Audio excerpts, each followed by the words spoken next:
타이완이 지난 2011년 원전 사고 이후 금지해온 후쿠시마산 식품 수입을 재개하자 일본 정부는 환영한다고 밝혔습니다. 한국과 중국을 겨냥해 수입 규제를 조기에 철폐하라고 요구했지만 원전 사고의 부작용은 지금도 진행형입니다. 도쿄에서 이경화 특파원이 보도합니다. 지난 2011년 원전 사고 이후 타이완은 후쿠시마를 포함해 방사성 물질의 영향이 우려되는 5개 지역 식품 수입을 전면 금지했습니다.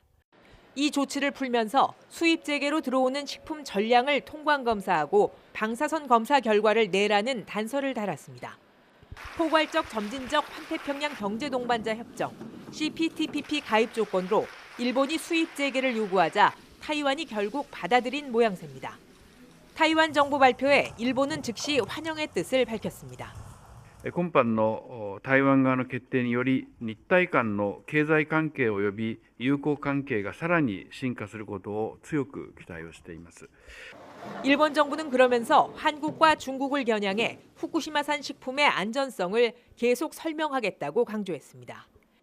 역시 CPTPP 가입을 추진하고 있는 두 나라에도 수입 재개가 전제 조건임을 우회적으로 드러낸 겁니다. 일본 정부는 국내외에 후쿠시마 부흥을 선전하고 있지만 후유증은 여전합니다. 최근에는 사고 당시 어린이였던 후쿠시마 주민 등 6명이 원전 운영사인 도쿄전력을 상대로 첫 집단 소송을 제기했습니다. 모두 갑상선암 환자인 이들은 당시의 방사능 피폭이 발병으로 이어졌다고 주장하고 있습니다. この事実を人に話すことで差別を受けるのではないかと手術を行った後も体調がずっと優れず 사고 당시 18살 이하였던 후쿠시마 주민 중 갑상선암에 걸렸거나 발병이 의심되는 사람은 266명으로 다른 곳에 비해 눈에 띄게 많습니다. 고이즈미 씨 등 일본 전 총리 5명이 유럽연합에 이런 취지의 서한을 보내 탈원전 정책을 촉구하자 일본 정부와 자민당은 일제히 비판을 쏟아냈습니다.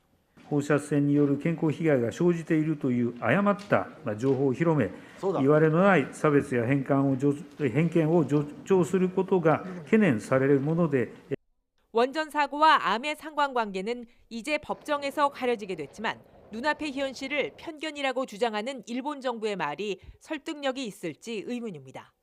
도쿄에서 YTN 이경아입니다.